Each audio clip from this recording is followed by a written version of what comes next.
And yet another very wonderful evening out there to all of you, my dearest friends. We left off with the studies of Jonah and Hosea. And if you'll look back at the prophet Jonah, how he has to go to Nineveh, then it is appropriate, even as I'm taking the recommendation from Brother Kevin, many thanks to you, brother, for this very appropriate minor prophet Nahum to follow up the study of Jonah. I kind of wish that I'd went with Nahum other than Hosea, but either way, let's get into this very fascinating prophet, the burden of Nineveh, the book of the vision of Nahum the Elkoshite. God is jealous, and the Lord revengeth, and is furious. The Lord will take vengeance on his adversaries, and he reserveth wrath for his enemies. Okay, now let's give just a little bit of an intro to who is this Nahum? What is this burden of Nineveh? When the prophets were sent to denounce judgments, when the prophets were sent against a nation or city, their message or prophecy was usually called the burden of that people or place. This is what is being rested upon you all. Here is the coming judgment. And it's very frightening whenever we consider what's being told to us in these opening verses about how the Lord reserveth wrath for his enemies. It's almost as if what Jonathan Edwards said in Sinners in the Hands of an Angry God. He says it's like this huge mountain that's going to collapse upon the enemies of God, and it's just hanging over their heads. But what about this prophet Nahum? According to Jerome, signifies his name means a comforter.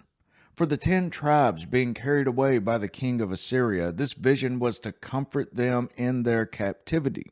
And what's being referenced is the 10 tribes, the northern 10 tribes of Israel, the other 2, that of Judah and Benjamin, being in the south. But this is primarily for the comfort of the northern tribes, in which Assyria would come down and attack and take into captivity. But not only was this a comfort to those 10 tribes, it was also no less a consolation to the other 2 tribes, Judah and Benjamin, in the south, who remained in the land after they were taken captive and had been besieged by the same enemies, the Assyrians.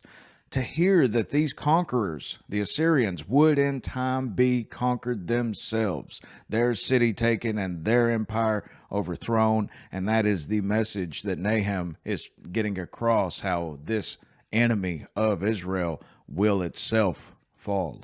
But let's quickly look into this Assyrian enemy, Nineveh in particular, which was the largest city that the world had ever seen. And as you'll see, Babylon right down here to the south, but Assyria itself, located up here in the north, would come down from the north and attack and take Samaria, the capital of the 10 northern tribes. And then it would also come to attack Jerusalem itself, which is where they would be slain by the angel of the Lord. Many say that it's Christ himself that actually slays them, 185,000 in one night. And right here's a depiction of the city of Nineveh. Once again, just a marvel to behold. If you would have been standing upon the walls back then, it would have been like a sea. You couldn't have seen the end. That's how massive that it was. It was a city, Nineveh, of 3 days' journey, meaning that it took 3 days to scale the walls, 60 miles, 20 miles a day. And that it contained more than 600,000 persons, we're told in the book of Jonah, unable to discern between their right and their left hand, and also much cattle. They would also have grazing places within the city itself, but 120,000 at the very least resided within the city. It was the greatest city of the known world at that day.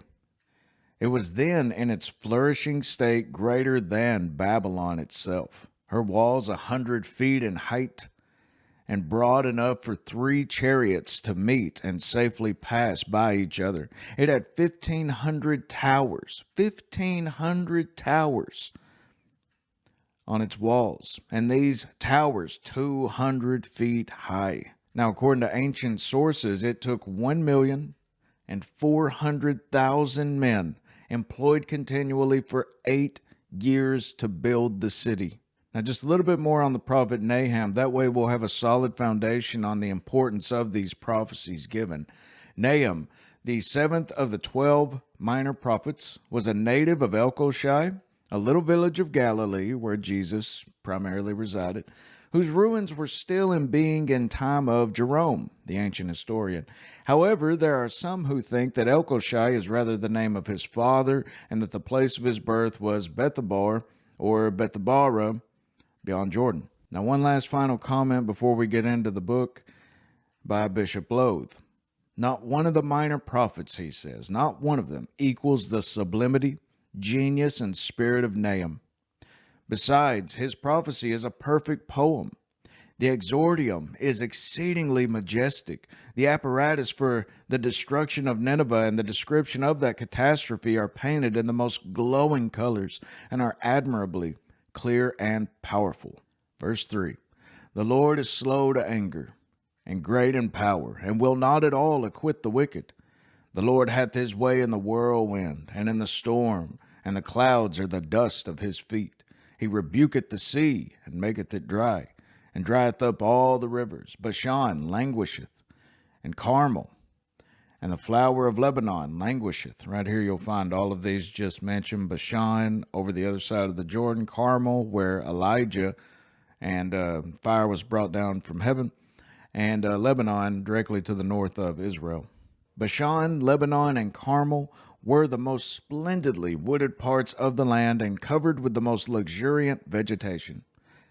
Before the hot breath of the Lord's anger, they languish and wither. Verse 5, and the mountains quake at him, and the hills melt, and the earth is burned at his presence, his mere presence.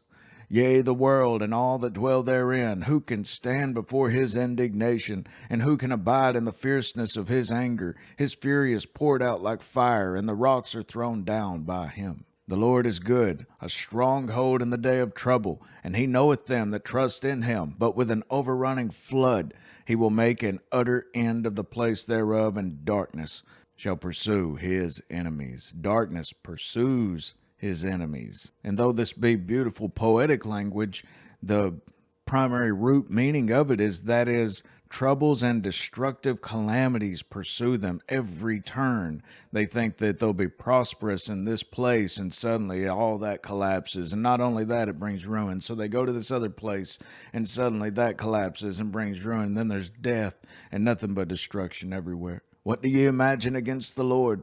He will make an utter end. Affliction shall not rise up the second time. For while they be folden together as thorns, and while they are drunken as drunkards, they shall be devoured as stubble, fully dry. And what's being meant right here, he will make an utter end. Affliction shall not rise up the second time. Meaning that Nineveh shall not afflict Israel, Nineveh representing all of Assyria at this point. Nineveh shall not afflict Israel a second time, applying the whole passage to the destruction of Sennacherib's army, which would come right outside of the walls of Jerusalem, with the 185,000 perishing in one night. But also notice what's being said about Assyria in particular right here. For while they be folden together as thorns, and while they are drunken as drunkards, they shall be devoured. The old ancient historian Diodorus relates that after several of these victories, the king of Nineveh, his heart was lifted up, and he started to throw a party for his army, and he told everyone to just give in to their drunkenness. And while they were occupied in drunkenness and feasting, they were surprised by the Medes under Caesares, and their city was taken. Verse 11, there is one come out of thee that imagineth evil against the Lord, a wicked counselor. And we've went over who this wicked counselor was back then. Thus saith the Lord, though they be quiet and likewise many, yet thus shall they be cut down when he shall pass through. Though I have afflicted thee, I will afflict thee no more. It's strongly believed that this wicked counselor was that of Rabshakeh, whom was the king's messenger from Assyria whenever they were besieging Jerusalem. Remember, he comes up, he mocks God and everything. Whom Sennacherib sent against Jerusalem, while he himself warred against Lachish, and who uttered those blasphemous speeches against God, of which we have an account of. You can safely read about this in 2 Kings 18:19. But real quick, just for proper context, though they be quiet and likewise many, Yet thus shall they be cut down. Speaking of the Assyrian army, when he, the destroying angel, shall pass through, killing all of them, 185,000 in one night. Though I have afflicted thee, Jerusalem, I will afflict thee no more. For now will I break his yoke from off thee, and will burst thy bonds in sunder. And the Lord hath given a commandment concerning thee, that no more of thy name be sown. Out of the house of thy gods will I cut off the graven image and the molten image. I will make thy grave, for thou art vile. Now, this is a fascinating prophecy. Let's not pass these up whatsoever, because this is pointing towards the king of Assyria. And if you know the history behind what's happening, this fits so perfectly. And the Lord hath given a commandment concerning thee, no more of thy name be sown. Out of the house of thy gods will I cut off the graven image and the molten image. I will make thy grave, for thou art vile. Well, one can easily read in Isaiah 37 what happened to the king of Assyria after his army was decimated right outside of the walls of Jerusalem. And it came to pass, as he was worshiping in the house of Nisroch, his god, that Adramelech and Sharezer his sons smote him with the sword. The allusion to Sennacherib's death in the temple of Nisroch appears to us unassailable. Without a doubt, this prophecy was pointing towards him being killed in his own temple. Final verse for chapter 1. Behold upon the mountains the feet of him that bringeth good tidings, that publisheth peace. O Judah, keep thy solemn feast, perform thy vows, for the wicked shall no more pass through thee, he is utterly cut off.